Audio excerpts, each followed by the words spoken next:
What is this? Why do you keep playing this? Wait, CT, hold that thought. I dropped my marbles. Where did you see it roll? Left. Is it? Oh, okay, hold on. Yep. I mean, it went left, but like it did like the little swivel. I can't really reach because of the hat. My hat keeps hitting. The hat stays on. I can't take off the hat. You know this. Hey, I got this cool new storybook here. Again? Another one? Where do you keep finding these? I mean, the last one I found like in the woods. This one I actually bought at a store. The store was also in the woods though. What'd you trade for it? I gave 3 bird bucks. Whoa! Think about the deal. I think there's like 8 stories in here. That's like 8 over 3 stories per buck.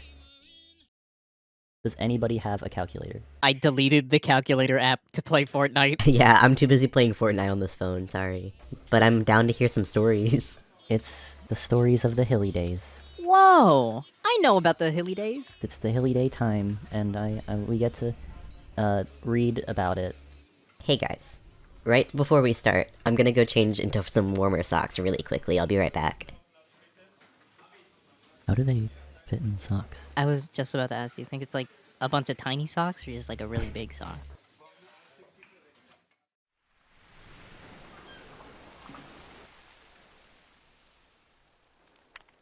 In Hoot County one winter day, stood a red fox out near the bay.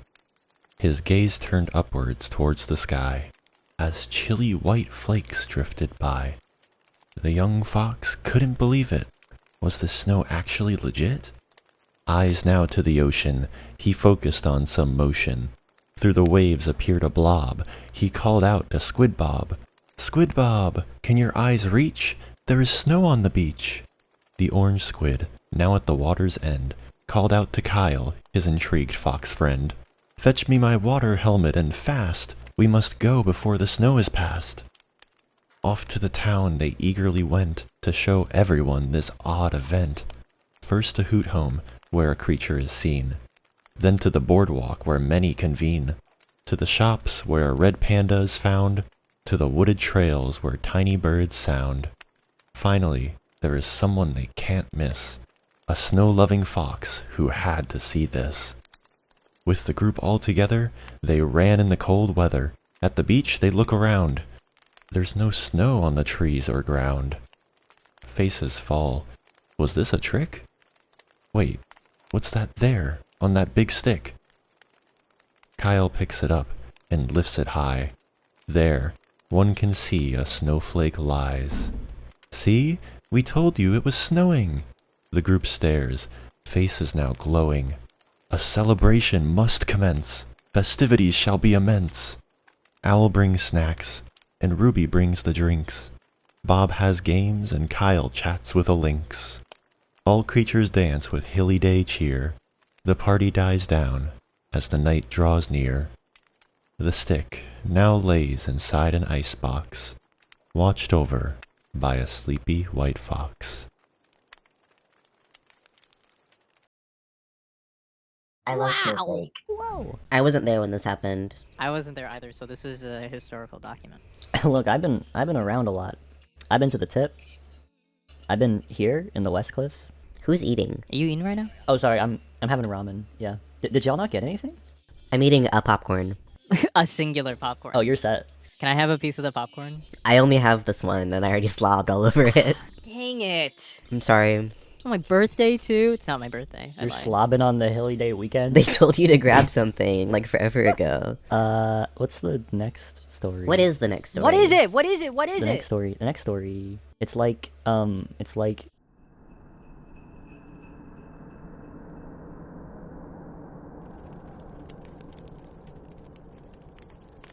The ancient theater rests upon a solitary hill, a shadow in the midst of a snowstorm. A pitiful wisp sways to and fro in the icy wind, inching further towards the silhouette. A bundle of sweaters, scarves, and hats. One hand clasps the rusty lantern. They reach the theater door, weathered and decayed, held shut by brassy chains. Creak! Snap! The large wooden doors swing open as a bundle of wool tumbles into the dusty lobby. The lantern rattles to the floor, and they are plunged into darkness. Creak! Bang, bang, bang! The storm is sealed away, scrambling and scuffling in the darkness. Let there be light! Scratch! A small fire is borne onto the match, burning passionately as it's transferred to the lantern. Diane, a fluffy black cat, brushes the snow and the dust off her outfit. Posh, presentable. It screams, "Director!" She adjusts her beret. So French. Boing, boing, boing. The pile of winter clothes rustles as Bobby emerges. Small, even for a mouse. He hops towards Diane's ankle and tugs on her stocking. You're sure this is where you want to hold the auditions, Diane? Diane assesses the room. The flickering firelight reveals a rather haunting atmosphere. An abandoned ticket booth is overrun by faded and molding programs. The door to the theater is missing, replaced with cobwebs. The musty carpet, half peeled up. A leak in the ceiling, drip, drip, dripping onto the floor. Bobby shivers a bit, gulping nervously as Diane's face lights up with glee. It's perfect! Oh, brother. Now, onto the theater! Bobby yelps as Diane scoops him up and tears through the cobwebs. Their bubble of light breaches the theater. The warm glow glances over a once opulent theater. Diane is unfazed, trotting towards the stage. Bobby pulls closer to Diane, shivering. Gee, this old place sure is creepy, Diane. Oh, nah, it's just a little dusty. They reach the stage, and Diane starts lighting the footlights one by one. I just feel like we're being watched. You know, we very well could be. Another footlight reveals a dark figure peering over them. Bobby yelps yet again. Another footlight illuminates the shadowy figure. Just an old set piece from a long-forgotten play. What do you mean? Another footlight. They say all theaters are haunted. They are? Ghosts are attracted to our energy. The magic of theater. Bobby peers around the vastness of the theater and gulps. So, could there be a ghost here? Right now? Maybe, Diane shrugged. Finishing up the footlights, Diane scrambles up onto the stage. Gee, Diane, why do we have to do the play here? We could light the ghost light if you want.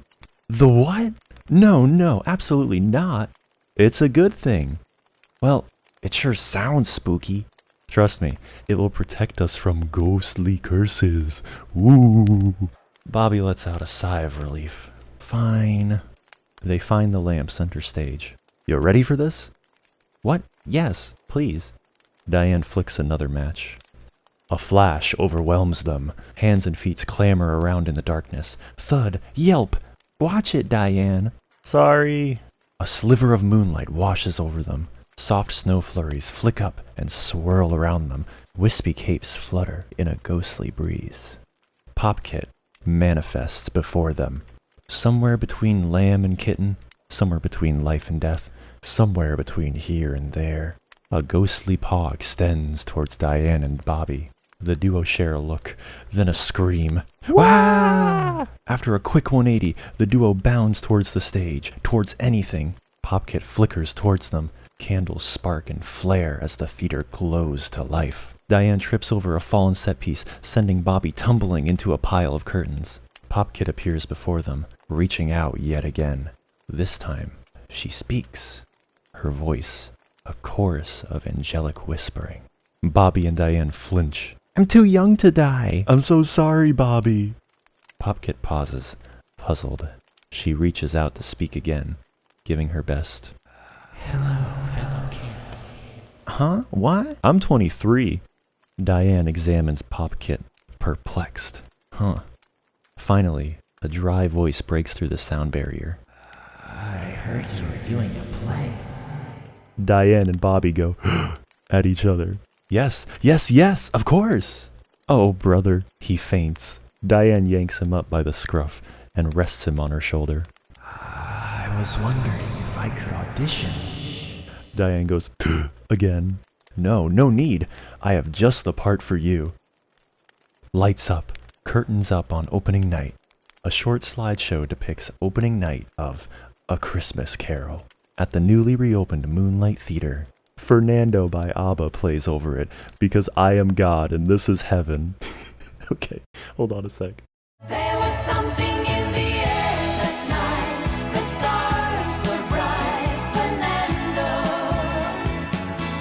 They were shining there for you and me, for liberty, Fernando.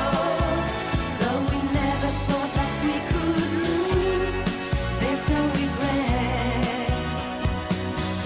If I had to do the same again, I would, my friend Fernando. If I had to do the same again, I would, my They all take a triumphant bow. The end. Can you believe we got the rights to Fernando by ABBA? They put all the sheet music in here. Oh, Wow. whoa! I like all the theater references in this. It makes my theater heart aflutter. But for real, shout out to my main man, Scrooge McDuck. Chontrantula, you're in this story. What the heck? Yeah, you're Yeah. in this. I'm working the soundboard. Wow. It's too big for my little arms, but I made it work. I've heard about this Stargator. I was walking around once, and he was in like a log, and I was like, I really want this log. I'm gonna try to do an impression here. He said, "Hi, I'm Stargator. What are you doing? Stop." And then I said, "Hey, I want this log." And they said no, and I said, "Okay," and I went home. That's a really good star impression. Aren't birds and gators supposed to have a symbiotic relationship? Yeah, there's another day where I was like, "Hey, can I clean teeth?" And they said, "What?" This was a fascinating look into this Christmas holiday. It's so weird how it sounds just like that other holiday that happens on Leaf Island.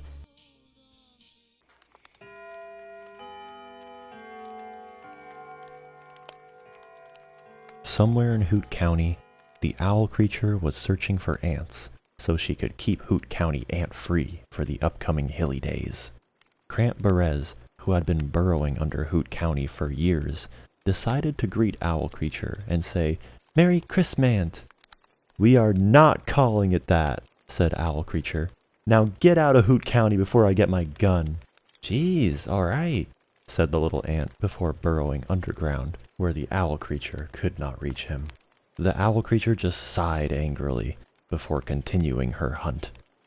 That night, when the Owl Creature went home, she felt like she was being watched. But maybe she had just eaten some bad Leaf Island pie.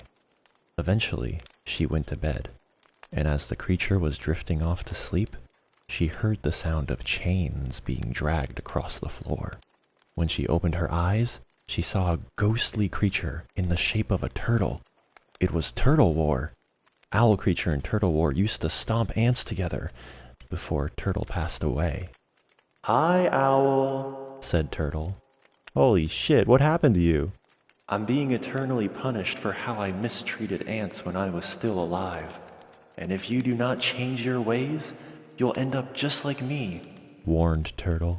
"Okay, it doesn't seem that bad. It's not as bad as having people throw metal pipes at you all the time," said Owl. "Don't," shouted Turtle. "You're going to be visited by 3 ghosts tonight, and they will help you change your opinion on ants." Owl Creature stared back, completely unconvinced, until Turtle finally yelled, "Go to sleep!" And with that, the Owl Creature nodded off to sleep. As Owl Creature was sleeping, she was woken up by the sound of footsteps. When she looked up, she saw a bright light, and in the middle of that light was Schmaltzbird. Owl Creature, I have come to make you change your opinion on ants, said the bird. I'm going to take you back to a time when you loved ants. The bird takes the owl creature's hand, and suddenly, they're standing outside in Hoot County. They see a small creature that looks like one of the mini crewmates from Among Us, standing next to a small turtle. See? Back when you were a kid, you used to love ants. Oh. Schmaltzbird watches as the young owl creature stomps on an ant. Owl creature looks at the bird angrily. I have never liked ants, she states. And that's enough out of you. The owl creature grabs Schmaltzbird's hat and slams it on his head. The owl creature appears back in her home and goes back to sleep. Owl creature was again woken up by footsteps, but these sounded a lot heavier than the last ones. She opened her eyes and saw a torso. It kinda looked like Harold Hill's torso, but even bigger, which was saying a lot since Harold Hill was the biggest creature on Leaf Island. Owl creature tries to see this new apparition's face, but it was simply too big. Hello? Is there a face up there? Are you gonna try to make me like ants too? Yeah, Why the big paws? I don't know. I was born with them. Now let's get going. And with that, the bear-shaped spirit led Owl Creature away from her home. The bear took Owl Creature underground, where they could see many ants, including Crant, Berez, and Sleepy Ant. The Owl Creature watched the ants in horror. Are we under Hoot County? She shouted. Harold looked confused before saying, Yeah, how do you know? I saw Crant burrow underground earlier today. I'm gonna have to invest in a shovel, Owl Creature explained. That's not really the lesson you're supposed to be learning here. Harold started, but was already too late. He was starting to fade away, as ghosts of present only last a day, and Owl Creature was a bit of a night owl, so she went to bed late. Before Harold finished his sentence, Owl was already back in her hoot home, falling asleep once again. The third time Owl Creature awoke, there were no footsteps or chains, but a very soft sound and a bit of scratching. However, when Owl Creature looked around her room, she couldn't see anything. That is, until she looked up at her ceiling. There, hanging upside down from the ceiling, was the third spirit, who looked very similar to Fizzy Bat. Owl Creature was getting tired at this point. Another one? She asked. But the bat did not speak, just nodded their head before silently leading Owl Creature outside. Once they were outside, Owl Creature saw what looked like Hoot County, but it was completely covered in ants, and a sign that used to say Hoot County now read Ant Colony. This horrified Owl Creature, who shouted, "Tell me, spirit, what happened to Hoot County?" The bat pointed back to what looked like a bunch of ants having a dance party. As the duo approached the ants, they saw that they were dancing beside a large stone that said, "Here lies the Owl Creature." Owl was extremely pissed off at the sight. She was about to say something to the spirit when she heard one of the ants mention President Crant. At that point, Owl Creature became so enraged that she didn't even notice the ant colony disappear around her until she was suddenly back in her bedroom. Owl Creature jumped out of bed and grabbed her gun. There would be no time to celebrate the Hillydays now that she knew how many ants resided under Hoot County. Owl had learned nothing about loving ants and was instead convinced to buy a shovel to get those ants out from under her home. The end. Wow. Merry Christmas. Wow. What a wonderful little story about ants. I like the Among Us mention. You guys want to hear my crazy theory? Yeah, that? yeah. I think that Owl is driving the meteor. From the last storybook. Yes, in order to prevent the ant future. I don't get the ant hate. They're just little guys. Here, think about it like this. Yeah. Imagine an ant, okay? You got it? Imagining it? Yeah, it's spinning in my head in a circle. Now, imagine 10 billion ants. There's ants in my head. Get them out, Get get them them out. out. See, now you get it. But then like people accidentally step on them and it's like, oh my god, like that's tragic, isn't it? What would a gun do? What would a gun is like the least reliable weapon against an army of ants. Yeah. Or she's a really good shot and has 1 million bullets. That's terrifying. Yeah, I'm not so sure about that game theory. What is a bullet to an ant if not a little meteor? Oh Oh my my gosh.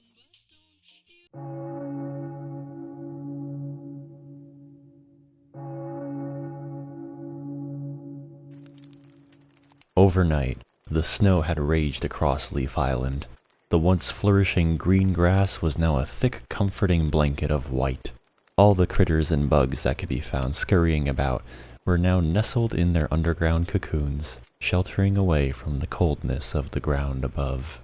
The mountains of Leaf Island finally mimicked all the postcards that were made about them. The usual gray and browns were replaced with a blinding white and tufts of evergreens that popped up around it. Leaf Island was finally in winter mode. The morning air was crisper than ever, and the skies a little quieter without the hums and whistles of birds that usually flutter about. The pond had frozen over and would probably be prepared for ice skating soon, and the beach of Hoot County would find more fire pits strewn about. Despite a lot of attractions and activities not being set up until at least later today, a group of buzzing bodies were determined to find action before the rush. Hats? Check. Gloves? Check. Double-laced socks? Check. And finally, goggles? Check. Perfect. I think we're all ready to go then, a very chipper turtle sung out, pulling the hat a little tighter onto her head. And you're sure this is safe, right, Turtle? Fizzy asked as she tightened her snow boots for the 4th time. Yeah, of course. I mean, I've done this for the past 2 years now. There's nothing to worry about.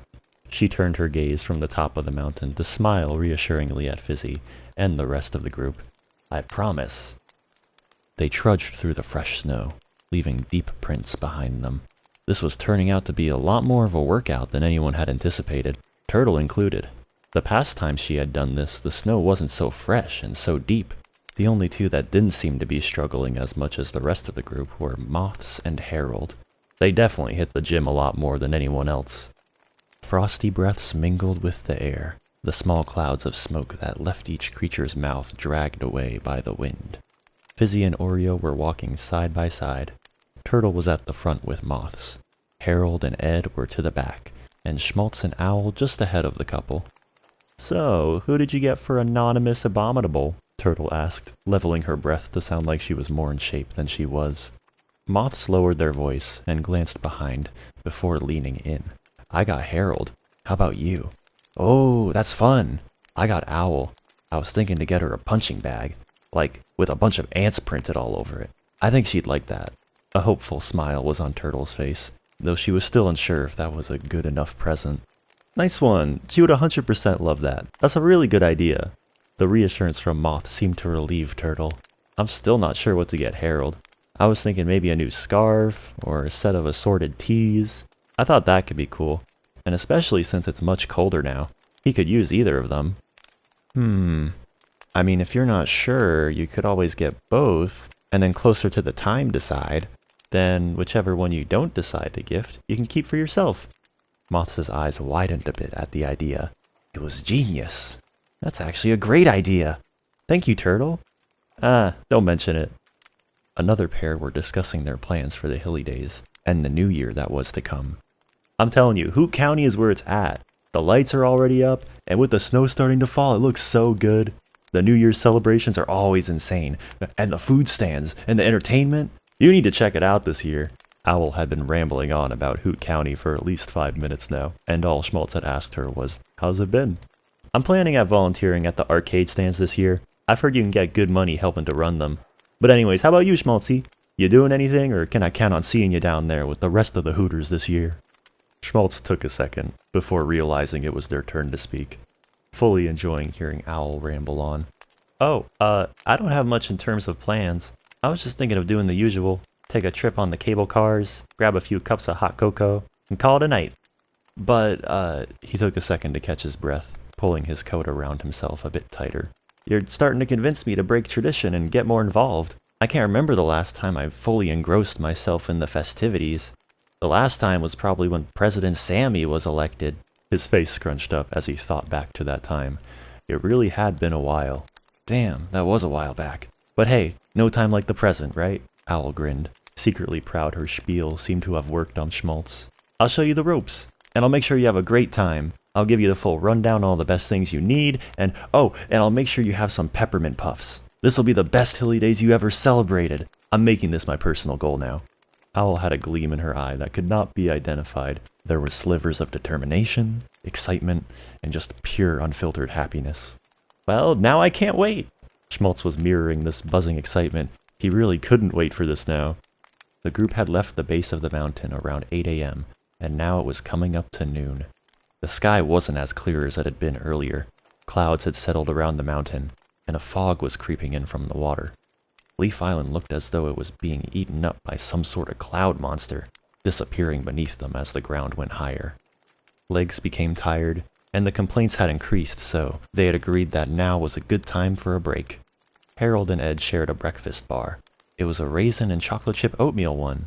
The suspense of not knowing whether it was a raisin or a chip that they were biting into made the experience both exciting and terrifying.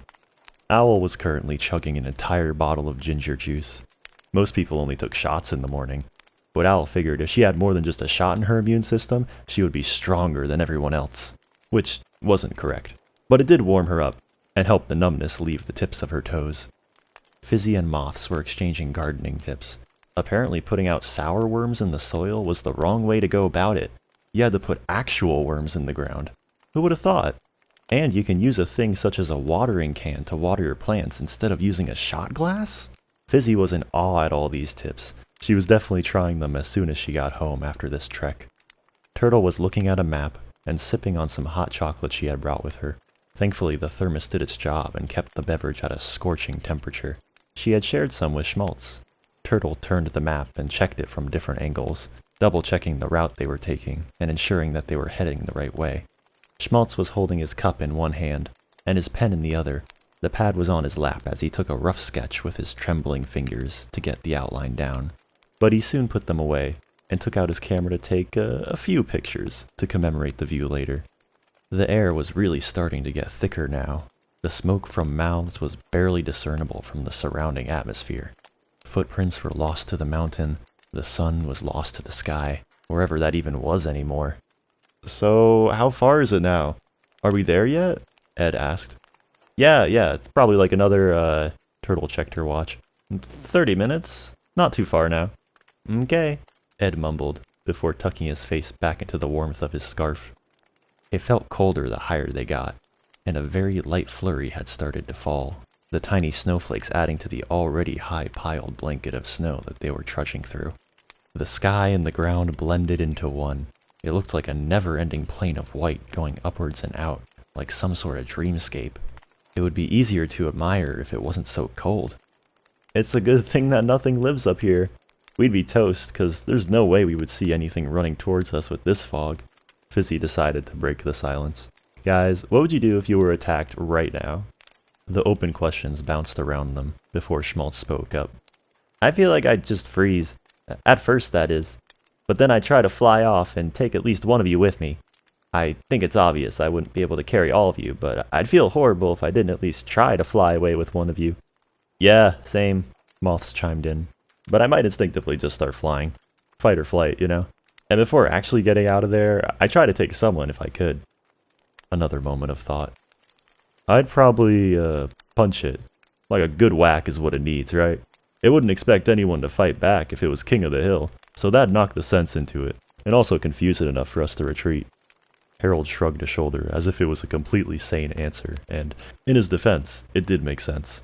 Harold was large enough to scare anything away if he actually used his size with malicious intent. It's a good thing you're here then. You're our personal bodyguard. Owl laughed, glancing back at Harold. Darn right, you're lucky. I charge hourly, so you guys better cough up my pay when we get down. Of course we'll pay you. I think I have 2 screws and a half-eaten month-old apple in my pocket somewhere. I can give you that. Ha ha, very funny. Wait, you're serious? They chattered and played games, like I Spy and somehow charades as they climbed up. The laughter and the company helped them keep warm, and helped them keep their spirits high about what lay at the end of this hike. Hopefully the clouds cleared up by the time they reached the viewpoint. Then, all of a sudden, Turtle stopped in her tracks. Map outstretched before her as she glanced at the paper, and then her surroundings. eyes darting up and down in a panic. Shit, she swore under her breath, a hand shielding her eyes from the heavy fog, as though it was going to be any help. Turtle swallowed hard before turning back to the group. It wouldn't be fair of her to keep leading them into the unknown. She mustered up what courage she had. The expectant and now worried eyes of the group were all on her. There was no getting out of this. Guys, don't be mad at me, but we may or may not be lost. Wind sounds. Dot, dot, dot. Ominous. The silence lingered. A little too long, perhaps. Guys, someone say something so I don't throw myself down this mountain, please. They all blinked and looked at each other before Oreo spoke up. Okay, it's okay. What if we just go back down? We follow the way we came and we'll be fine. No big deal. The silence clung to the air again, quickly making its way back to the group. More wind sounds. Silence. Yeah, it's fine. It's not your fault. The fog came in pretty fast, and we can't blame you. It's fine, Turtle. This weather would be enough to mess anyone up. Moths put a hand to Turtle's shoulder, a smile peeking out from under their coat. A sniffle came from Turtle, definitely because she was cold and not because she was on the verge of tears. Thank you. I really don't know how I got us lost. I could have sworn I knew this place like the back of my hand. I guess not. She wiped a tear that was about to fall. Can we sit for a bit before going back down? I was going to get us to the spot so we could rest, but since it'll be a while to get back down to the base again, might as well take a break now. Her hands went into her pockets, and she waited for an answer. The group nodded. Everyone was feeling the ache settle in their legs again, so a quick break to refresh themselves would be good. Taking this break was actually a good plan, because the clouds did start to clear up. If they squinted hard enough, they could just make out the lights flickering in the town below. The sun also seemed to burn a little brighter, despite it still being shrouded in clouds above them. They decided to have their picnic here. Everyone shared food with one another. Turtle gave out cups of hot chocolate, emptying the thermos down to the last drop. Owl handed out cookies she had baked from the night before in preparation. Ed had some cauliflower and lettuce sandwiches that he offered around. Harold had juice pouches that were somehow room temperature, which right now tasted amazing, and otherwise would have been heavily jeered and disliked. The food was shared around until they all felt rested. They were sharing stories and plans they had for the season. Everyone felt a lot happier. The whole being lost fiasco was forgotten and didn't matter as much to them. They were making the best of this, and how difficult would it be to get back down anyways? At least it's not going back up and risking getting even more lost. Maybe it was for the best that they gotten stuck here. The view was still incredible, and it was the people you were there with that made the experience what it is anyway. The food, the laughter, the stories, this is what they'll all joke and talk about later on down the line. Everything happens for a reason. Owl stood up to stretch herself, arms above her head. A few cracks were heard. She adjusted her scarf and pulled her gloves back on, before freezing for a second. Her head tilted back as she inhaled once, then twice. Achoo! She let out a huge sneeze, blinking her eyes and shaking her head lightly. Really was a big sneeze. I better not be getting ill. I can't be sick when the Hillydays are just starting. That's not fair. Her throat was beginning to feel itchy the more she thought about it, and looked to her friends for help, but they all just stared in silence. That wretched silence. And that's when she noticed it. The ground was rumbling, like when a train passes by. The bones in your body would rattle slightly, and everything in you would scream to run. But from what? Why? Where? They all looked around. Surely Leaf Island didn't have an ancient volcano on its land that was all of a sudden erupting now. But it didn't feel like that type of rumble.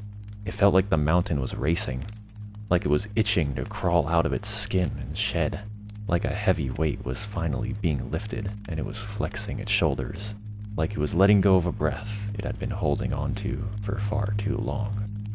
Then, it all fell into place. It all made sense as the first balls of snow rolled down towards them. It all made sense as they realized that the fog they were all staring at the top of the mountain, wasn't solely fog anymore. It was a wall of snow. A wall of angry snow that was headed straight towards them. A wave of hungry ice that was ready to take everything in its path and break it in two. They were caught in an avalanche and were about 4 hours from the bottom of the mountain. Nobody moved. It felt fake. This couldn't be real. The wind picked up, pushing into them. The avalanche raced towards them, desperate to take them into its embrace. The shiver that made all their hairs and feathers stand on end wasn't from the snow this time. The chill that lunged its way forward infiltrated their lungs. The avalanche grew closer. It's a fucking run! No one knew who screamed it, but they were all grateful. They snapped out of their trances, dropping cups that stained the white snow brown, discarding half-eaten sandwiches and cookies. Juices burst under the rushing feet as they all scrambled to run. The rumbling grew more and more desperate, more hungry. Schmaltz was stumbling over their feet, their jacket a little too long and getting caught up between his legs. He tried to hold it up, the panic scrambling any thoughts he could have on the efficiency of his running technique. He opted out of holding the jacket up and just forcing one foot in front of the other as fast as he could. Owl was breathing hard, the coldness hitting her eyes as she ran towards the light below. She kept her mouth shut, and her arms raced by her side. There was only one outcome of this, and she was going to make it. They were all going to make it. Ed was towards the back. He sunk too far into the snow with every desperate step he took. It felt useless trying to run. Everything felt like it was against him. But he trudged on, seeing his friends racing like their lives depended on it. The willpower and determination reached him as well. He did his best to ignore the mountain's wrath, and he went onwards, plowing through the snow as best he could. Harold was up front. His long strides helped him to pick up speed and cover distance quickly. He used his scarf to cover his mouth from the assault of snow that fell, and ignored the sting in his eyes that told him to blink. Oreo had forgotten all about the tiredness in her legs, the soreness quickly a thing of the past, once she noticed that the snow was tumbling down. She didn't know what to do, but running was the only good plan right now. So she ran. She used every muscle that she could, every pocket of breath in her lungs that could be breathed, every drop of fear in her body that she could, and she ran. Moths had been paralyzed in shock for longer than the rest, but soon set into action. Fight or flight kicked in, and the unit that was the moths separated. They split up and hurried away, each tiny moth doing their best to brave the cold, and using every ounce of adrenaline that filled their bodies to fly as fast as they could. The disorienting whiteness of everything made it difficult. Tiny balls of snow that were making it down faster than the rest of the avalanche were taking some of the moths down with them, engulfing them in the icy touch of death, without a second to fight back. Turtle kept glancing back. This looming demon that was racing towards them still didn't feel real. How could this innocent snow be so evil? How could this picnic have gone so wrong? She ran as fast as she could, losing her footing and tripping a few times, before forcing herself to focus only on running, only on the chance of escape. Fizzy didn't run. Instead, as if by instinct, her wings began to flap, beating hard and fast as they dragged her backwards into the air before flipping around to face the path down. Oreo was the closest to her, so she went down, plunging towards the figure and lining herself up, slowing the erratic beating of her wings so she could match Oreo's pace before clinging onto her. "Hold!" Some snow filled her mouth. "On!" The avalanche grew restless. It was getting bored of playing nice. The 8 playthings had their chance. The snow clung onto other patches of snow in its path, creating boulders that only got larger and larger the further it went down, picking up speed at a violent pace. The monster grew. An army of ice licked the air, tasting the fear and panic that polluted the skies, and tasted oh so sweet. The footprints were swallowed whole and erased any trace of life, tainting, foreshadowing. The avalanche laughed as it crept closer, and closer, and closer. Through the shroud of snow that was filling the sky, Schmaltz had somehow managed to catch a glimpse of Fizzy hauling a familiar cat. This knocked some sense into him, as he let go of the coat he was keeping himself wrapped in, and took flight too. He could feel the goosebumps on his skin, but the chill didn't quite reach his bones. He ignored it the best he could, and scanned quickly to see who was the closest. Turtle. He made sure to be about a meter above her before dropping down and lifting her up. The added weight was more than he expected, but he braved the strain and lifted them up again, just over a blanket of snow covering the mountain. The moths were so scattered now that it wasn't clear to say how many were left. A group of them had stuck together, bolting down towards salvation, but they were still seeing many of their friends losing to the snow. As the avalanche edged forwards, they could all but feel the breathing down their necks. They didn't need to glance over their shoulder to know. One misstep is all it would take. Tears streamed down her face as she tried to keep up, her chest heaving, and sides ached from running. Owl was shivering, her teeth chattering as she tried to take in the much-needed air, but it wasn't helping. They had been running for what felt like forever, and she couldn't do it anymore. Her legs began to give in, the screaming muscles resisting her plea to run, and the stabbing at her lungs couldn't take it anymore. She had fallen too far behind. A cold hand wrapped around her and plunged into the raging mouth of the mountain. Her last thoughts were of the promise she had made to Schmaltzy. Maybe in another life, they could have tried the peppermint puffs together. The remaining moths had tried to reach Owl. They tried to pull her from the stampede of snow, but their sacrifice was for naught. The wind from the edge of the avalanche had sucked them in, like a vortex of sorts, unrelenting, unforgiving. Fizzy and Oreo watched as their friends were taken. Inaudible screams were sent into the air. Fizzy had to tear her eyes away in order to focus on her task of staying alive, on keeping her and Oreo alive. The pain had hit Oreo hard. Her hands began to slip, but Fizzy tried her best to keep her in her hold. The deafening sound of the avalanche made it difficult to concentrate on more than one thing. Fizzy wanted to mourn her friend, but couldn't in fear of losing her momentum. Oreo's arms were stretched out over her head as she was barely in Fizzy's hold. The coldness made it feel like she was actively freezing. Her limbs didn't want to work, and her hands began to let go without her telling them to. She willed them to clamp shut, but even Fizzy's desperate attempts weren't enough. Down went Oreo, the wind carrying her as though she was light as a feather. The mouth of the avalanche opened up and she was taken. As though prophesied by the death of their friends, Fizzy turned as soon as Oreo left her grip.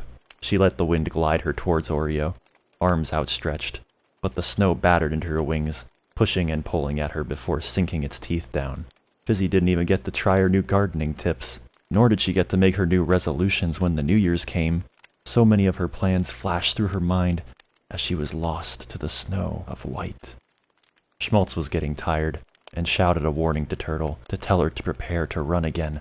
It was anything but a gentle landing, but they both began to sprint. Schmaltz was out of breath from flying, the thinness of the air not being of any help, but they tried to push through. His boots couldn't keep up, and he lost one of them in the snow. His foot plunged into the coldness of the ground. He considered flying again, but his body couldn't handle it. There was only so much a small bird could do. A glance over the shoulder to see how little of them were left struck him hard. He couldn't believe it. 8 of them had gone out on this, and there were only 4 of them left. His eyes didn't leave the sight behind him, the emptiness and helplessness he felt. His other boot caught on what must have been a fallen branch, and he fell over. Schmaltz scrambled to get up, snow piling into his coat and making him feel weaker than he currently was.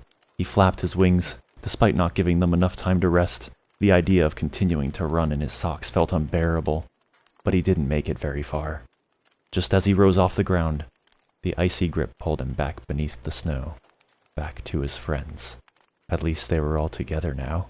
At least he could see them again. The snow felt as though it was getting deeper, and it was getting harder to run. Aside from the sheer lack of breath and the adrenaline running out, their end goal never seemed to get any closer. Harold looked over his shoulder and panicked when he didn't see Ed. His eyes scanned the snow until he saw a struggling figure. He realized Ed was stuck. Without a second thought, Harold stopped in his tracks, dropping onto all fours and dragging himself back up towards Ed, finally lunging to cover his body once he was close enough. They both held onto each other tightly, Ed's body shaking from his sobs, and Harold's teeth gritted as he prepared for the impact of the snow. It was swift, so there was that. And at least they had each other. Turtle turned around and watched as the two were engulfed, tears flooding her eyes. She was alone. Her knees buckled beneath her. She fell onto the ground. There wasn't any point running now. She promised them this was safe. They had trusted her, and now they were all gone. It was all her fault. The snow crashed over her like a wave, quick and easy. None of them felt cold anymore. None of them had to run. The avalanche was pleased as it hummed and continued down the mountain, gleefully munching on the trees and shrubs as a dessert, now that the trekkers were disposed of. It eventually came to a stop, with a few houses as casualties and a couple of shops. But it was finally over. This icy tomb could rest now and cause no more harm. Its climbers didn't need to worry anymore. Everything was silent once again. Leaf Island was quiet again.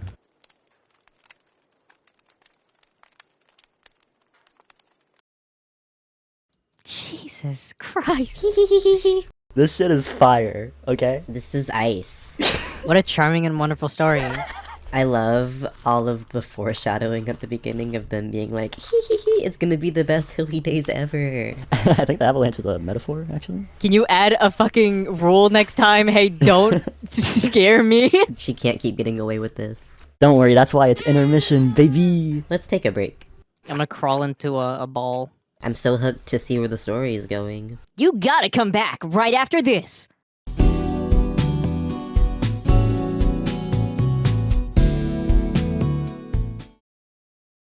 You wanna see something cool? Check this shit out.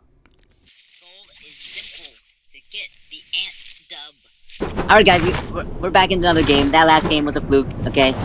Never happened. Okay, we'll get the dub here now. Here we go. All these people are shooting me. You don't want to do that, guys. You do not want to mess with Crant Berez 2, baby! You don't want to mess with me! Yeah! Hey CB, I redeemed microwave 2 minutes ago. I think you maybe missed it, so I wanted please, to I do let not you want to do know. a microwave right now, okay? Please keep your channel points, please. Alright. Focus. Oh, got him through the leaves. This guy sucks. Get over here, get over here. Yeah, buddy. Oh, how many people we got left? 10 people left. Alright, here we go. They're scared of me, guys. They're scared of Crant Berez 2. They don't want the smoke. Oh, there's someone. Oh. You know, you miss 100% of the shots you don't take. Here we go. I am about to murder. Oh. Look at you. Oh, gotcha. Indiana Jones. Yeah. Peter Griffin, you are down.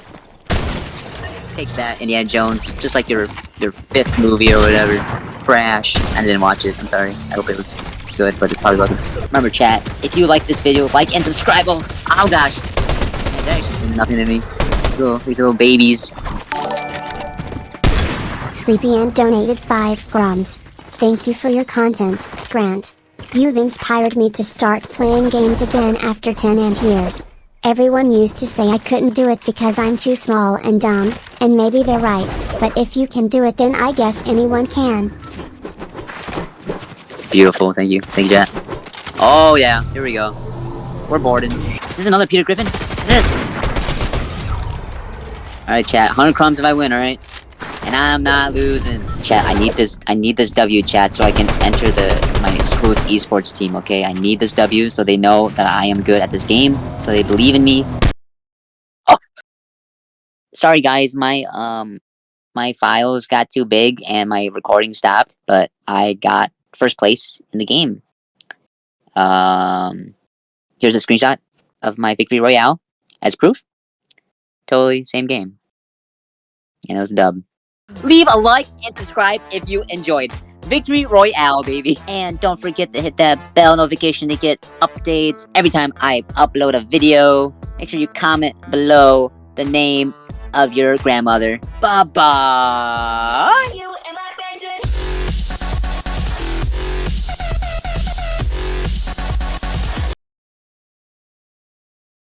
What's your favorite part of the Hillydays? Bird? The cold. I love being freezing. Little ice cube. That's strange behavior for a bird creature. I just like the fashion of it. Winter fashion is quite popular on Leaf Island. What about you, Bird? Is it the stories we can tell? That's my second favorite part of the Hillydays. What's your first? Spending time with you two. Whoa! Wow. That's actually really nice. Yippee! What the heck? That's a better answer. Story time? Yeah. Story time.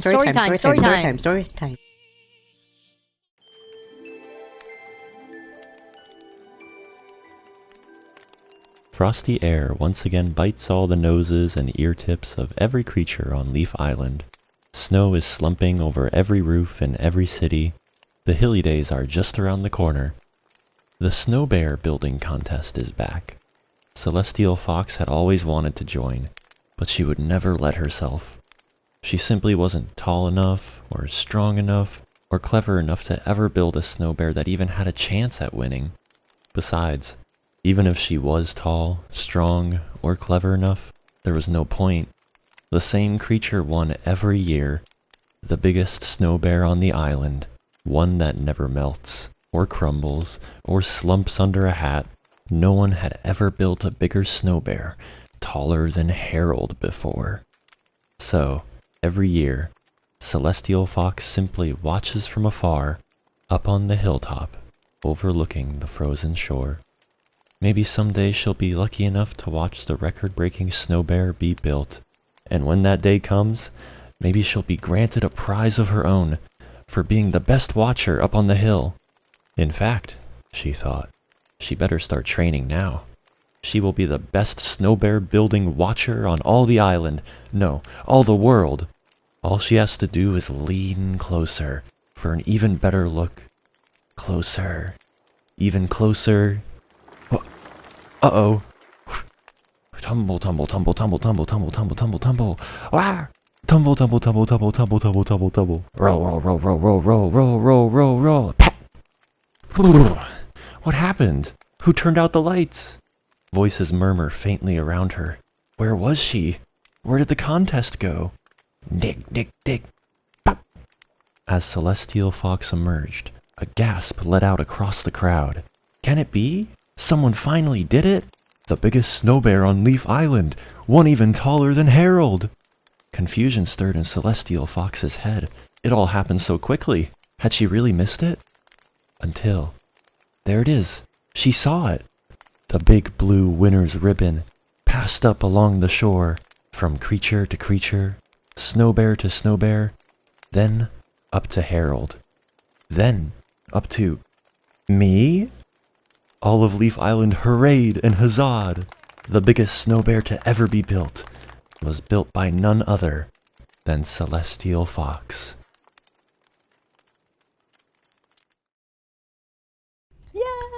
Yay! A little reminiscent of the previous story.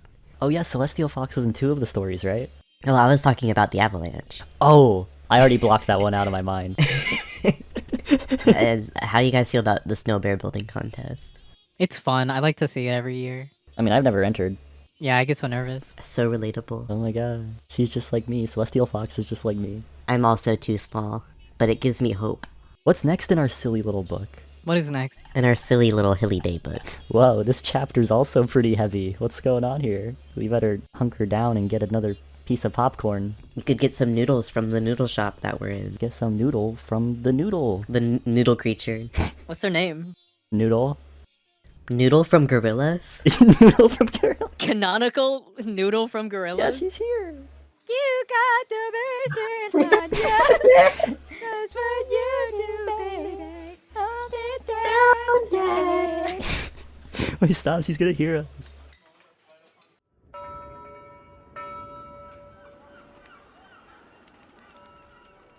There's an old sailor's poem about an island that swims through the horizon, parting the water from the air. The birds of yore musing on why the blue above them and the blue below them never fused but separated upon that distant line. Their poetry doesn't make much sense today, but remnants of its prose remained within the words of sailors and seabirds. On foggy nights like these, unable to see where the water ends and the air begins, one can imagine how these stories came to mind. Where there's a horizon, a bird cannot be lost, fall from the sky or float from the depths. All things always arrive along that line where the ocean meets the sky, in the place between places. Something about this quiet town in the West Cliffs made those tales ring true. Lost packages frequently washed up along the shores of the loading docks, around the beacon of the Simmons Lighthouse. Items both mystical and mundane, floating in large weathered crates or just completely on their own, some with delivery addresses, or rarer still a sender, but most showing nothing, just mysterious null packages. An old fishing boat emerged all at once through the fog, right to the foot of the lighthouse where a tall albatross watched it dock within the natural walls of the cliff town. The albatross gave a sharp nod to greet them, to which the captain sighed and reciprocated half-heartedly, dropping the gangway to deboard. The small crew followed suit. "You didn't have to come," the captain yelled in a rehearsed tone. "No, of course not," the albatross said, swiveling its cane. "Is everyone back safe?" "Yep, we're all here." "Let me see them." The large bird was known as Runner. He saw to every docking, every embark, every little inaugural event that the loading docks had seen. Even at these early morning hours before the sun, he would touch base with the sailors before they climbed the sprawling wooden stairs back to their nested cliffside homes. In the middle of the bunch, the penguin Puff and Castor weaved their way ahead of the crowd with a languid impatience, over to the lighthouse building where they fell back on a swath of fishing nets. When the crew all went home, and all that could be heard was the lighthouse motor spinning above, Runner grew a little taller and shook out his feathers. He lumbered against the sheltered wind of the cove towards the puffin. "What are you moping about, Castor?" Not. Just waiting for you." Runner looked back towards the ship, thinking of whether to ask, but he didn't need to. "Well, let's wait till morning to unload," he said. "It'll be warmer then." Castor kicked off from the nets. "Sounds good," and walked just a few steps home through the bay doors of the lighthouse. The next morning, they slid the doors wide open, a light bustle of merchants and sailors out on the docks, and the cargo crates from the ship all crammed into the open shop front of the building. Castor sat inside behind a peeling desk, relabeling what few boxes were still legible, but Castor was hung up on the night before. They wished Runner would have just asked his question, because they felt so silly just thinking about it so much, after weeks of trawling and finding nothing. But that's why Butter was there, to say the quiet part out loud. "Oh, so you didn't find it? I really thought this would be the night. You could smell it on the air," said the dog with the big eyes. He was Castor's friend, Butter, from the shipyard just north of here. Him and Castor's littler kin, Schmaltzloop, were here in the shop today, helping unpack last night's haul. I wouldn't get hung up on it," Castor downplayed. "Nobody even knows if it's real. There's plenty of weird mystical objects on Leaf Island. I don't know why people care about this one so much." Their words competing with the sound of Schmaltzloop pecking at packing tape. "This ain't small squirrels, dude. Whoever finds that box can wish for anything," the puffin chuckled. "Anything that fits in a box." "Yeah, joke's on you. Everything I want does fit in a box. Except for maybe really big branches," the dog said, pouring out some soggy boxes from a cargo crate. "Weird," Schmaltzloop cheeped from across the room. Castor barely bothered looking, until they caught a glimpse of a bright orange box in Schmaltz's grasp. Castor knew immediately. "No sender, no recipient." Schmaltzloop inspected the box. It took Butter a moment, but then he noticed too, the resting smile on his face turning to shock. "Wait, is that the— Shut up," Castor jumped. "That's the wish list," he barked. "Castor, you did find it!" Schmaltzloop's eyes darted around confused, but excited by all the attention. What's the wish? Stop talking!" Castor quieted the room. They turned around to the bay door where the commotion of sailors on the docks seemed to continue as normal. Castor turned back with a smile. "This is insane," they whispered. It looked exactly like how the rumors described it. A small orange and red box, patchy in its construction but remarkably unaffected by the elements, with a Dracaena Draco tree scribbled on top like an insignia. A magical artifact known to locals as the Wishlist. "It's magic?" Schmaltzy squeaked. Butter pleaded, "Castor, if you let me use it, I swear I'll get something awesome. That's a promise. Dog's promise." "Slow down, okay? This is a big deal," Castor said. "I'm sure I can think of a good use for it." Castor reached out to take the box from Schmaltz, but the bird quickly sheltered it behind itself. Hold on," Schmaltz said. "Shop rules. You said anyone who unboxes a null package gets first dibs." Castor and Butter paused for a beat, then began talking all at once. "Yeah, but wait, no, I didn't mean that. This is different." They reached out for the box, Schmaltzy falling this time as they pulled the box away. They clambered over each other for a minute before they heard heavy footsteps outside. They all reflexively hid the box within the clutter of bodies. Runner entered. "Castor, this creature's visiting from the grove. Do you mind showing them—" He paused, seeing the creatures collapsed over each other in a ball on the floor. Never mind." He turned and left as quick as he came. Castor and Butter cautiously got off of each other, revealing the bird still firmly hugging the package. It pained Castor to say it, but okay, fine. Shop rules. You can keep the box. "What?" Butter whimpered. "Hooray! Yippee-yay! Thank you, Castor." The bird immediately let go of the box and returned to crate duty. Schmaltzy, aren't you gonna open it?" Castor said. "Oh, yeah, maybe. Yeah, I do it later." Butter groaned loudly, and Castor nudged him. "It's fine, Butter. Let them have this." Almost a week had passed, neither of them sure what the bird had wished for. At the loading docks, a thin layer of ice would appear over the water nightly, then break again by sunrise. This meant more repairs back at the shipyard for Butter, and Castor had a rougher time focusing at the shop by their lonesome, not at all helped by the smell of Leaf Island pie that would occasionally blow from the vendor's cart. It reminded them of the city. The loading docks became strangely busy over the past couple days, so it sounded like the city too, just without the familiar faces from the summers they spent down there. Castor couldn't help but get some pie before visiting Butter, but was disappointed to see they cooked it Ginger Grove style. I'm sure Butter will want it. They heard whispers about the magical box along their walk, nobody quite sure if it had been found yet, but its whereabouts must have been suspected for all the commotion in this little nowhere town. Bizarre that there was any buzz at all, but it gave Castor a little smirk to know they had seen it with their own eyes. There was a winding road at the very top of the cliffs that Castor liked to walk, sheltered on one side by elevated trees, and lookouts on the other, which framed like a painting leagues of ocean within the occasional structure of a gazebo. It was maybe too cold to walk today, but the warm box of pie and their flippers convinced them they'd make it. They passed a small parade of ants, some doves hopping the branches above, as well as a creature whose long ears caught Castor's eye, for perhaps a moment longer than is polite to stare, before they turned down the steep steps to the shipyard. There was a common space built from the stern of a ship. A fleeting gust of cold followed Castor through the door, quickly dissipating within the fire-lit house. The ceilings were a little short for them, given the hosts were mice, but it made for a cozy feel. They placed down the pie by a table where Butter was engaged in some sort of game. Castor had never seen it, but it seemed pretty advanced by the way they meticulously piled up and spun beans around the table. Butter sniffed and was torn away from the game. "Whoa, pie! It's the good kind, too!" He smacked his paws together. He offered some to the opossum at the other side of the game board, but she said she prefers her food recently dead, then wriggled away to scour the premises. "Oh, we weren't finished playing," he said, taking a bite. "All good with you?" Castor asked. Yep, the dog yipped. None of the big ships were damaged. They even gave me their surplus as compensation. "Just let me know if you ever need 30 feet of sailcloth." Castor gave an impressed nod. "Can't imagine I would, but thank you." Butter lowered his volume. "Do you think it's okay to talk about the package now?"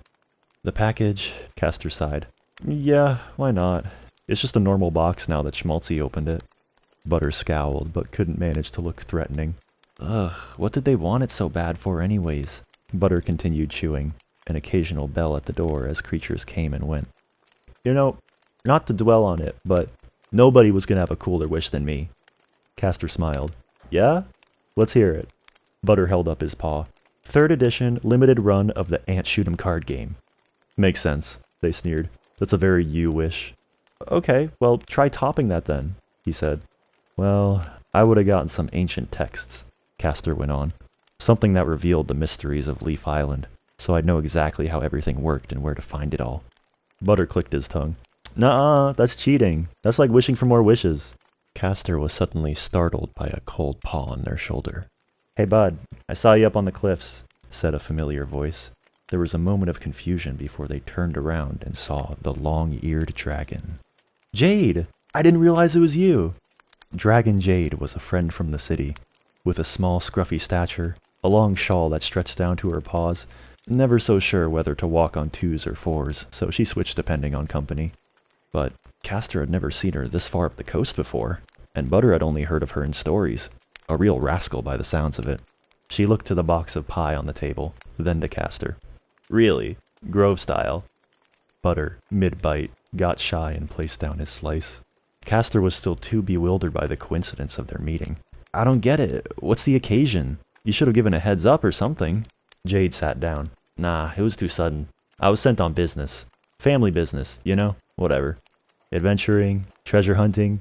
Her distant facade gave way just slightly as she concealed a smile and leaned in to tell a secret. "Have you guys heard of the Wishlist?" Meanwhile, at the loading docks, a small houseboat gently crept into the harbor. The Schmaltzloop had returned from its travels. They got giddy seeing all the different creatures in town, throwing a rope down to the docks, but forgetting they should fasten it, or even that they could move at all. Runner came over to help, the houseboat small enough that the albatross could grab the ship by its bow to slow its drift. Schmaltz just watched wide-eyed as he tied it to the cleats below. The albatross sighed. Oh, where's the quiet gone? Huh? Squawked the bird. Runner finished his knot, in no particular rush to explain himself. He shook out his feathers and relit a pipe. I tell them, my finest seed birds were on the waters every night. No hauls different than the last. If these city pets knew anything about the tides, they'd be north to Ginger Grove by now. There's no Wishlist in our waters. Schmaltzbird pattered around the deck, unbothered. Oh, but I found it, they said bluntly. Like, I opened it? It was in a box. Like, the box was in a box? I opened the box that had the box in it. Schmaltz's words only got more confusing as they elaborated. Runner froze up like he'd seen a ghost.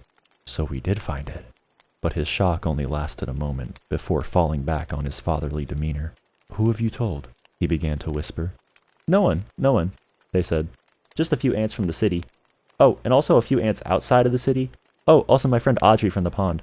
Oh, and also Castor and Butter, but they were there when I found it, so that doesn't really count. Oh, and also... Schmaltzbird continued rattling off names. Runner huffed. Well, we ought to tell the tourists it's been found already. No sense keeping their hopes up. Schmaltzbird fluttered forward to match his pace, already walking back down the docks. Why don't we just make them another box? Schmaltz said. I don't want to make them sad. Well, Runner said delicately. They didn't want the box, Schmaltzy. They wanted its magic. It's worth a lot to those city critters. Schmaltzbird couldn't really wrap their head around it, but they went along with Runner anyway, to tell the crowd that the wish list had already been discovered. As the sun began to set over the waters of the shipyard, Castor, Butter, and Jade hiked up some stone steps to a wooded train station, not far from the path Castor had walked earlier. Lights of previously invisible ships now flickered on the dark waters, far out where the evening fog began to obscure the sky. Conversation had shifted to stories of the city, and Butter trailed behind the two, not having much to add. He pulled up his hood, and his thoughts wandered, now hearing crickets from the trees and seeing glow from the city as his eyes snaked down the tracks. Butter, are any trains coming? Castor looked back to ask. Butter perked his ears and laid on the station bench. Doesn't feel like it. They're stopped the next town over, said a bear within earshot of the three. Schedule keeps getting pushed. A lot of creatures boarding for the city. I'm from that town, said Castor. Why's everyone leaving? The bear shrugged. Seemed busy today. I was thinking a festival, but everyone's going home now. Jade nudged Castor and whispered, or they know it's been found. Jade was caught up on all the latest from Castor, how they hauled in the magic package last week, and Schmaltzbird opened it for some unknown wish. Yeah, I guess they know, Castor chuckled. All that craze for nothing, huh? She said faintly. Before too long, a southbound train rounded the corner, en route for the loading docks. Clouds rolled in, making the dark night come faster than expected. Butter hopped on first to get out of the cold. Castor followed, though the dragon stayed on the station platform. You sure you don't need a place to crash? Castor asked Jade. Even Butter's staying with us tonight. Nah, I couldn't, she said politely. I got a little more business here. I'll take the first morning train out. Castor paused halfway up the train footboard with a little tick of hesitation. Looked around at the hissing train, then stepped off again, still a couple minutes before departure. What else are you doing up here? I thought you came here for the wish list. She bowed her head smugly, and stood on twos now to feel a little taller. It's a highly appraised item, Castor. I can't go back empty-handed. Castor spoke pointedly. I mean, you won't find anything, but you can look. Maybe you'll find the box, but it'll already be opened. No, it hasn't been opened yet, she said with an unruly confidence. I'm a dragon, Castor. I got a nose for this stuff. This magic, its aroma is as wide as the island. It's fresh. It's still here. Jade, I'm not lying to you. No, you wouldn't lie. You just don't know. And that's fine. But I do know. Or at least something on the air's not right. She looked around as though trailing a scent. Somewhere out there's a magic relic worth more than your entire town. You can't just waste that on some little...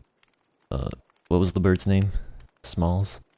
Castor inhaled as though to start speaking, but nothing came out. Butter's eyes peered at them from the warmly lit train window, astonished at how long it was taking them to say goodbye. Come on, Castor, you'd take it too if you had the chance. I did have the chance, Castor said. I'm not taking it from family. Conflict of interest, Jade tapped her chin. Well, I'm doing this for family, so I'm sure you'd understand. Our work's very demanding. What you gonna do, right? But before she could finish her thought, Castor got back on the train. She was surprised to notice when she had looked up again. What? Did I say something wrong?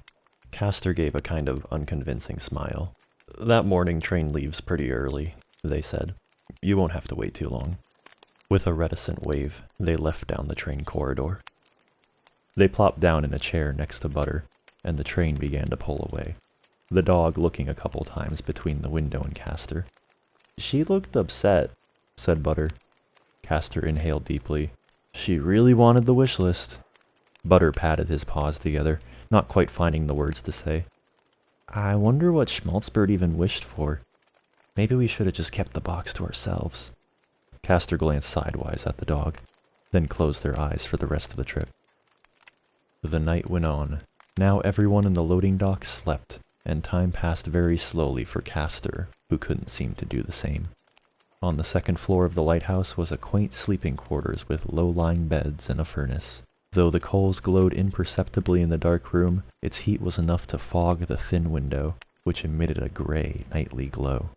Butter disappeared fully beneath several layers of blankets by the time Castor was awake and aware. They noticed the way the light from the window would suddenly tick brighter and warmer, then completely off again some few minutes later. Castor stared up at it blankly for a minute before becoming interested. They tiptoed on the bed, peering out the window. Though it was blurry, it seemed to be the lights of Schmaltzbird's boat. They walked quietly downstairs, a winter coat and hat thrown clumsily over their sleeping garb, and through the pitch-black shop where the bay doors rattled in the wind. They could navigate the room just by memory and the thin strip of light that outlined a smaller door behind the desk. They exited to see Schmaltzbird sitting on a dock piling, watching the sky. Castor reluctantly left the sheltered frame of the door to say hello. You can't sleep either? Asked Castor. Schmaltzbird looked down from the sky slowly, like they'd been caught, but then looked back up. It's snowing, the bird pointed with a serious expression. You could barely see it, but looking up at the lighthouse bulb, indeed some white specks were rocketing past the glow, then disappearing back into the night, the sky showing the slightest hint of purple, and Castor thought it must be closer to morning than they suspected. Snowing, yeah, Castor responded. Up close, they noticed the way Schmaltzbird's eyes glowed iridescently in the dark. The two looked up at the spinning light for a while, their attention shifting as the light from Schmaltzbird's boat flickered off again. What's going on in there? Castor asked. The bird shrugged. Ants. Probably ants. They opened their beak, trying to catch the flakes as they fell. Castor stood there with their eyes closed for a while, then eventually began to shuffle back inside. They only waddled a few steps before remembering something they had wanted to say. Schmaltz, they said, what did you wish for? The bird swung its boots from upon the beam it sat. Lots, it said, and they all came true. I want the snow to fall. I want the fish to bite. I want to watch the sunrise from Mount Celeste. I want our family to be near and our friends to be happy. Yeah, but that doesn't fit in a box, said Castor, just then realizing how cynical they sounded. I mean, what did you wish for from the box? That's what I'm asking. The bird smiled. Oh, nothing really. I didn't open it. What? Castor's heart sank. Schmaltz, you have to open it now. There's creatures after that box. They'll take it from you. My gosh, Schmaltz said. Do you have it? Castor raised their voice. Where is it? Schmaltz didn't read the fear in their voice, and instead got excited by all the yelling. I don't have it. Schmaltz threw its wings up triumphantly. It's gone. Box is gone. It's been gone. You lost it? Said Castor. Schmaltzbird cackled, and it echoed through the empty cliff town. Okay. Now that I got that out of the way, here's a cooler story. So I was doing some arts and crafts the other day. Schmaltz began on a tangent. This is serious. That box is very valuable. Where did you put it? Just then, the distant sound of a train horn filled the air, and a dour thought crossed the puffin's mind, looking up the rickety steps of the cliffside. It was the first morning train. No, they gasped. Castor pulled the collar of their coat tight and bolted towards the stairs. Schmaltz just sat and watched, amused by how silly the puffin was acting. They hurried up the terraces, through the spindly trails of the coast town, leaping every step towards the station. It must have been the quickest they ever cleared that path. They hunched over, panting atop the cliffs, white flurries rustling through the trees, taking with it what few leaves remained skittering across the empty platform. But the train stood perfectly still, blowing off steam in all directions, like a beast waiting on their first move. All but the shadow of tall ears, which moved hastily through the nearest car. Castor, with light steps, jogged up as the train began to pull away, southbound to the city, ducking into the first passenger car and following the shadow of what they were sure was the long-eared dragon.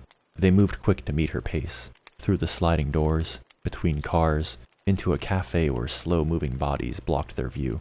"Excuse me, sorry." Castor slipped by the tall creatures, a radio playing guitar music with waves of static, the clamber of rails and the sizzle of a cook behind the counter. They looked frantically over shoulders and around corners as they wriggled through the tight corridor. The door at the far end opened, where Castor fleetingly locked eyes with the long-eared dragon, before she disappeared behind the bodies. "Jade!" Castor yelled out. They pushed through along to the next car. The dragon dodged behind a row of seats, scuttling over them to get around the blocked aisles, with a covered box under her arm. "Jade, stop!" they yelled again. A decadent shrew snapped around in their seat. "Excuse me, this is the quiet car?" Jade hopped from ahead back to the aisle. "I'm not even doing anything! Go away!" she shouted. Castor quickly weaved their way forward. Jade shakily got down on fours, but panicked and tripped, sending the box sliding down the aisle. The blanket it was wrapped in unraveled, now clearly uncovering the patchy orange box. Atop it, a fully visible Dracena Draco insignia. Someone gasped. "Is that the wishlist? What is that?" What is a straw? Whispers arose. "The wishlist. It's right there. The wishlist? That's the wishlist? The wishlist is here?" The car suddenly erupted with the chattering of animals, turning and rising from their seats. Jade, with a grunt, swooped up the box and galloped down the aisle, but someone tried to snag it, and it slipped from Jade's paws, tossed around animal to animal, no one managing to grasp it. The crowd piled atop each other. Castor zigzagged between legs, snatching the box and shooting forward to the next car. No one saw where it went, but Jade saw Castor, and she knew they had it, and she squirmed out from the sea of creatures. Castor ran through to the final car of the train with the box tucked under their coat. Only the locomotive car ahead now. They quickly glanced back, then through the connecting door to the windy exterior, where they crawled out onto a safe platform. The train wasn't particularly fast or loud, but the snow was sharp at this speed, and Castor got low behind the guardrail of the front car. The metal corner they scooted themselves into was warm from the engine. They caught their breath as they watched the low-lying shrubs of the cliff tops whiz past the twilight sky. "I have it," they barely managed to murmur between breaths. "Oh God, I have it." Castor pulled out the box from their coat. It was really there, and such an oddly fragile texture now that they could feel it with their own flippers. They stared at it, the lid shaking with the bumps of the train. They realized how easily they could just open it right now. There was no one else out here. Nobody saw them leave with it. And the box would be useless once they got their wish. They could just throw it to the sea. Would Schmaltzberg even notice? Castor would compensate Jade, of course. In a few months, they return with all the riches from their travels, and the scuffle would all be worth it. Isn't that what this was all about? Jade busted through the final door, looking around frantically, almost missing the puffin curled up on the locomotive edge.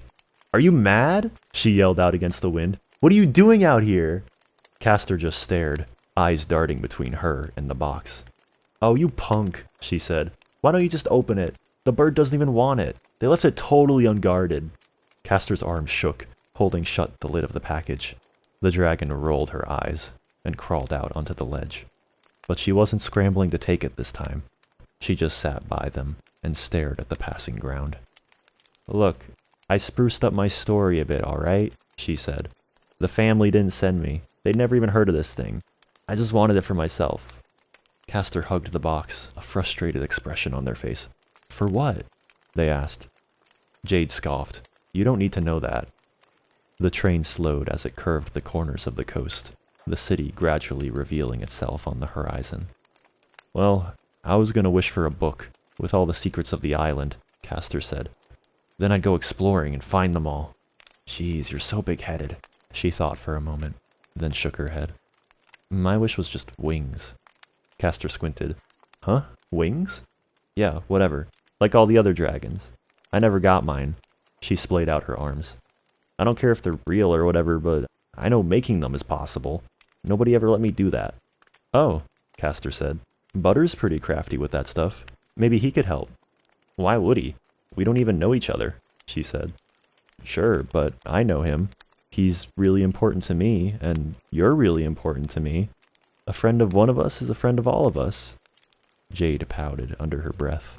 Or you could just give me the box. They both looked at it for a moment. Despite being an ancient relic, it looked fresh and new under the purple glow of the sky. Castor softened, their grip on the box now delicate and cradling. I don't know why Schmaltzberg wanted it, they said, but it seemed pretty important to them, and that's enough reason for me. Jade just sighed and nodded, looking out to the sea. They got off at the next stop and waited for the next train to the loading docks. Too bad we can't just fly back, she said. Now would be a good time for those wings. The two laughed. Castor and Jade quietly returned to the town, light beginning to show behind the frosty clouds. Jade was holding the wishlist now. She kept it close beneath her cloak, cautious that nobody see it.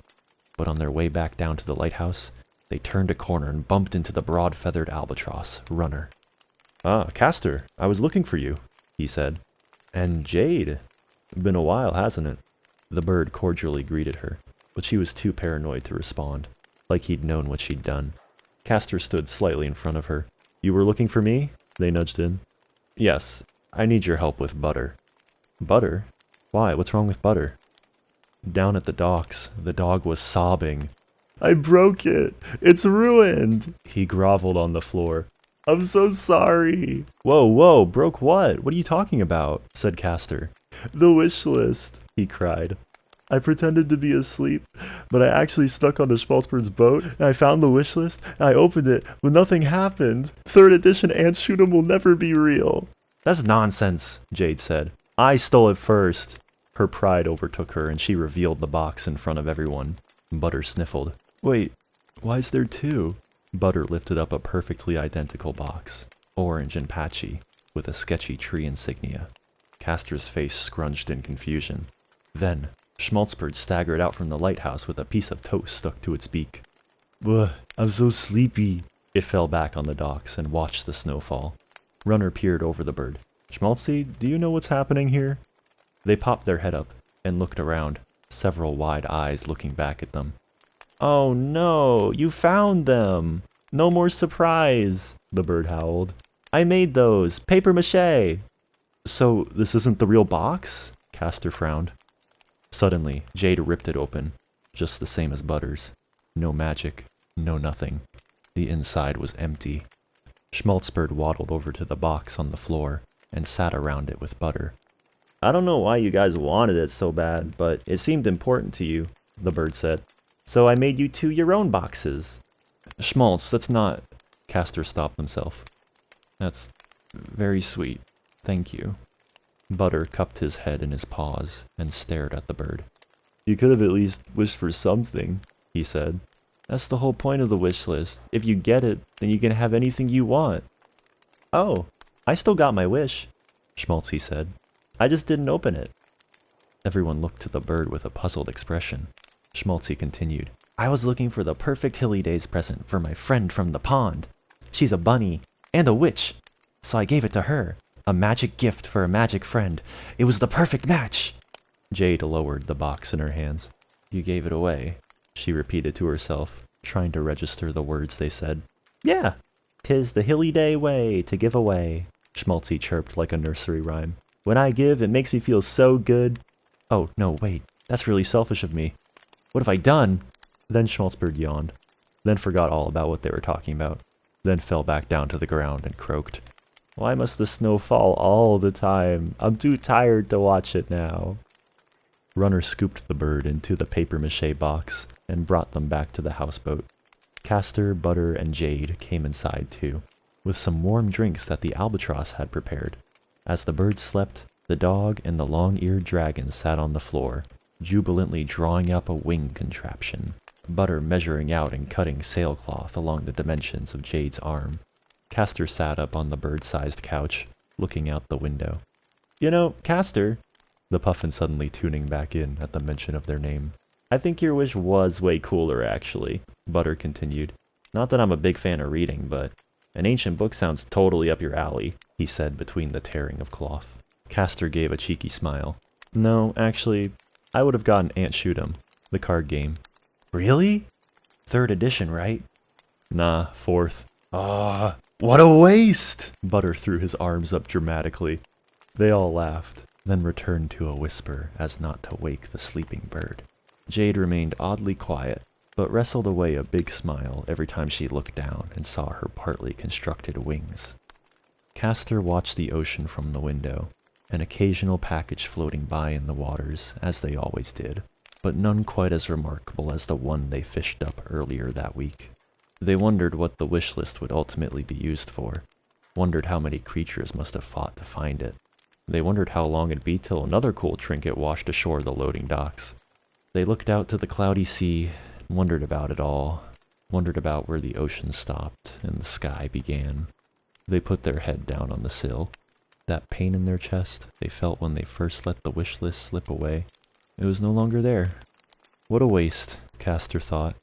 A waste of adventure if they truly got their wish, if they truly knew it all, if a book had all the answers. There was something more exciting about the mystery, about the unknown, and this wacky brood of animals meant way more to them than anything that could fit in a box.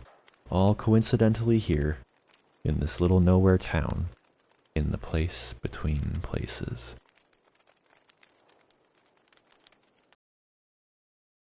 Lord. Butter dog. Dog with the butter? Nothing says holidays like putting a little stick of butter on a dog. Not that happened in the story, but, you know, just a crazy thought. That was really good. I was tuned in the whole time. And what'd you like? What you like? I like the part where Schmaltzbird has a toast on their beak. Yeah, very anime of them. Just like in the classic children's book, you give a bird a magic box. Oh, I read that. What's the difference between Hillydays and Christmant? Everybody celebrates the Hillydays, the ants celebrate Christmant. Yeah, Hillydays is like it's the season. Yep, we are in that season now. Speaking of ants, this next story looks pretty cool. I have to preface something really funny with this one. Oh my Oh god. no. You can't do this to me. Not 6 pages of chat GPT. In the tunnels of the anthill, Crant Berez arrived home, greeted by the familiar hum of activity and the sweet aroma of holiday treats. His parents, proud and excited, rushed to welcome him, Crant's mother embracing him. "Crant, oh my little one, you're finally home for Christmas!" Crant's father beaming. "Son, we've missed you so much. How's anniversary going?" Crant hugging them tightly. "It's been great, but there's no place like home for the holidays."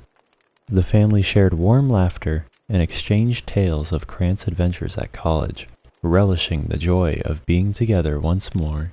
Crant's father, a twinkle in his eye. "Speaking of joy, how about you rush out and fetch us some of that delightful pumpkin pie for dessert? It's a tradition, you know." Crant, eager to contribute. "Of course, Dad. I'll be back in a jiffy." As Crant scurried through the anthill, he reached the Winterberry Square, a predominant ant market spot in the grove, adorned with glistening dewdrops that mimicked holiday lights. As he strolled through the marketplace, he noticed a lady ant named Leif Ant selling delicate snowflake-shaped ornaments. In the midst of Winterberry Square, Crant Berez approached Leif Ant's snowflake ornament stall with a nervous smile. Intrigued, Crant struck up a conversation. "Hey there, those ornaments are beautiful. Did you make them?" Leif Ant, engrossed in arranging the delicate creations, looked up, surprised by Crant's sudden appearance. "Oh, hello. Yes, I crafted them myself. I'm glad you liked them." Their conversation started innocently enough, but as Crant Berez attempted to compliment Leif Ant's craftsmanship, his words stumbled into unintentional awkwardness. "Your ornaments are, really intricate." "I mean, not that I expected them to be, not intricate." Leif Ant raised an eyebrow, a hint of confusion in her eyes. "Are you saying they're too complicated?" Crant, realizing his misstep, hurriedly tried to clarify. No, I mean, they're beautifully detailed. I didn't expect it, that's all." Leif Ant chuckled, her initial confusion giving way to amusement. "Well, thank you. I put a lot of effort into each one. What brings you to my stall? As they continued to talk, Crant and Leifant discovered shared interests, but their exchanges were laced with inadvertent misinterpretations. A mix-up about favorite winter activities led to a humorous but confusing conversation. Crant said, "I really enjoy snowboarding. It's such a thrill." Leifant, picturing an ant-sized snowboard, blinked in surprise. "Snowboarding? I thought you said snowboring. I was wondering why you found winter boring." Crant laughed, realizing the misunderstanding. No, snowboarding, not snowboring. It's a sport we do back at Antiversary." As the time fell through Crant's hands, he realized that he had to go back home to his parents as they were waiting on him. "I've got to get going now, but it was great talking to you. Maybe we can talk some more sometime." "Yes, I'd like that," she said with a smile that was hard to hide. The anthill was alive with festive spirit as Crant returned home, a wide smile adorning his face, and his heart buzzing with joy.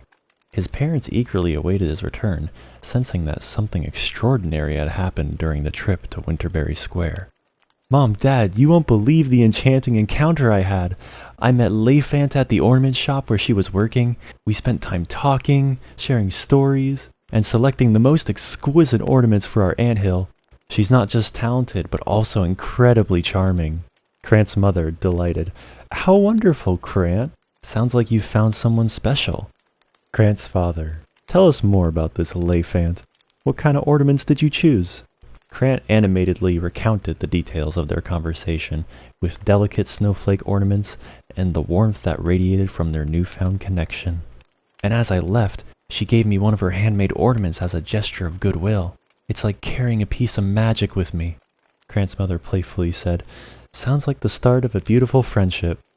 However, in the midst of the joyful recount, realization hit Crant like a snowball to the antenna. Eyes widening. "Oh stars, I got so carried away talking about Leifant that I completely forgot to bring the pumpkin pie." His parents exchanged amused glances, and Crant's father chuckled. Days later, Crant found himself at the vinyl store, engrossed in flipping through records. To his surprise, Leifant entered the store, and their eyes met with a mix of tension and curiosity. Crant cautiously said, "Fancy meeting you here." Leifant raising an eyebrow. "Coincidence, I guess. Not stalking me, are you?" Crant chuckling nervously. No, not at all. I was just enjoying some music." As they both reached for the same record, there was a moment of silent competition. However, when they realized it was an album from the band they both loved, the atmosphere shifted. Crant, genuinely surprised. "Wait, you like this band too?" Leifant smirking. "Seems like we have more things in common." As they started talking about their favorite music, the tension dissolved, replaced by shared excitement. Crant seized the opportunity to bridge the gap. He said with a smile, "You know, since we seem to have similar tastes, how about we grab a cup of nectar tomorrow? Just to chat, no ornaments or pumpkin pie involved." Raising an eyebrow. "Just to chat, huh? Sure, tomorrow it is." And so, the unexpected connection forged through music promised a new chapter for Crant, Berez, and Leifant. Crant and Leifant found themselves in the cozy nectarine shop, the sweet aroma of the beverages filling the air. As they settled into a quiet corner, the tension from their initial encounters dissipated, replaced by a genuine desire to connect. Crant breaking the ice. "So Leifant, what's your favorite thing about the Christmas holiday?" Leifant thoughtfully said, "I suppose it's the way everything lights up. The decorations, the anthill, and the warmth of the family. What about you?" Smiling, Crant said, "I love the sense of togetherness. It's that feeling of being surrounded by loved ones, sharing stories and laughter. Speaking of which, how's your family celebrating this year?" Leifant opening up. "Well, we usually gather around a cozy nest, exchange gifts, and indulge in a festive feast. It's simple, but filled with warmth. How about your family traditions?" Crant fondly. "We have a similar tradition. My mom makes these incredible sugar-coated aphid treats, and we all gather around to share stories. It's those little moments that make it special." Leifant smiling. "Sounds delightful. I've never tried sugar-coated aphids before."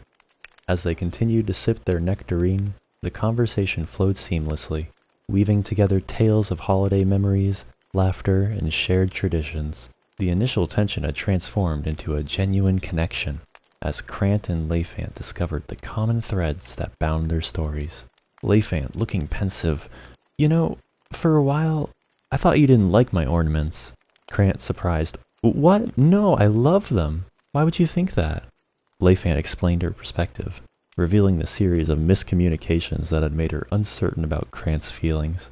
Crant said earnestly, "I'm sorry if I gave you the wrong impression. Your ornaments are amazing, just like you." And so, amidst the festive atmosphere and the shared joy of the holiday season, against the backdrop of Winterberry Square, Crant, Berez, and Leifant embraced the beginning of a genuine connection, one nectarine at a time. They finished their nectarine and walked outside. Under the gentle snowfall, they shared a quiet moment surrounded by the soft hush of falling flakes. The world seemed to pause, and in that stillness, Crant and Leifant embraced the enchantment of the season and the magic of newfound love. Amidst the twinkling lights of Winterberry Square, Crant, Berez, and Leifant found themselves caught in the enchantment of the holiday season, the air filled with festive melody, and as they walked together, the magic of the moment inspired them to sing a soft duet. Underneath the snowflakes in this wintry delight, our hearts entwined like ornaments glowing in the night. In the anthill of love, a story starts to brew, a Christmas tale for me and you. Their voices harmonized like the gentle fall of snow, weaving a sweet serenade that resonated through Winterberry Square.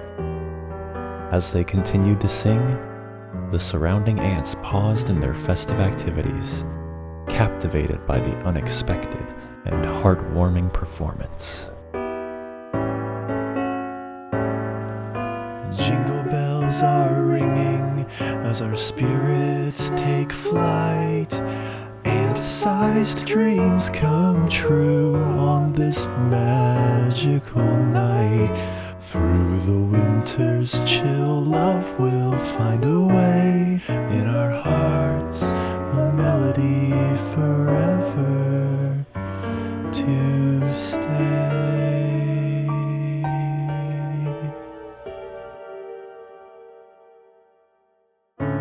As the song reached its crescendo, Crant and Leifant shared a tender gaze, their voices blending in a duet that echoed the joy of the season. Winterberry Square transformed into a romantic stage where the magic of Christmas and the melody of love intertwined. The other ants, caught up in the infectious spirit, joined in the celebration, creating an anthill chorus that echoed through the tunnels. The magic of the moment lingered like a sweet refrain, leaving Winterberry Square aglow with the warmth of holiday cheer and the promise of newfound love. The entire ant colony celebrated. The joyous hum of carols echoed through the tunnels, and Winterberry Square became a haven of love, laughter, and the promise of happily ever after. And so, amidst the snowy wonderland, Crant, Berez, and Leifant embarked on a new chapter of their lives, warmed by the glow of Christmas lights and the love that had blossomed in the most unexpected of places. And at that very moment, the meteor struck. The world and everyone died. Okay, maybe not that last part. But Crant, Berez, and Leifant's story has just begun. Here on Leaf Island. The end.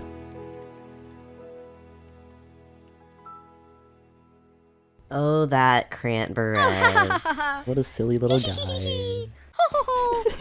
I can't help but admire the bravery it takes to write a self-insert love story.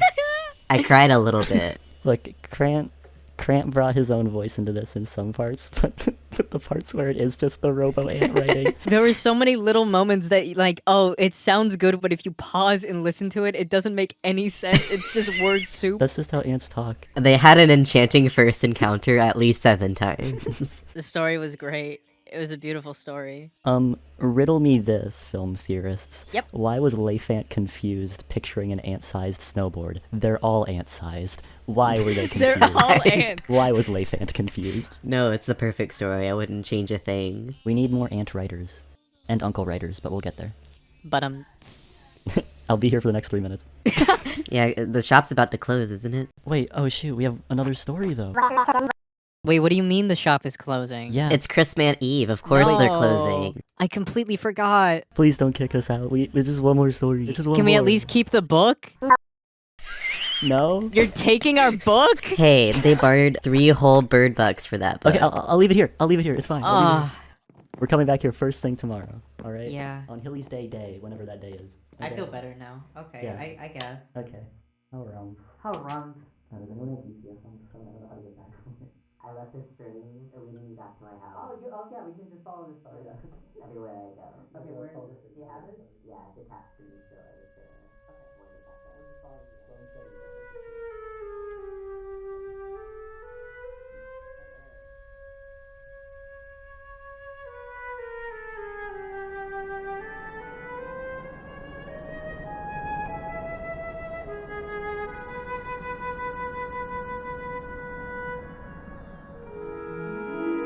A little star just burned to life somewhere in the deep of night. With brand new eyes, the star looks down at the great wide world around. Across the trees, across the seas, the little star counts all it sees. 1. A windmill with a broken blade. 2.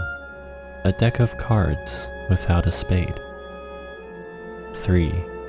A puzzle with a missing piece. It's hard to count with things like these.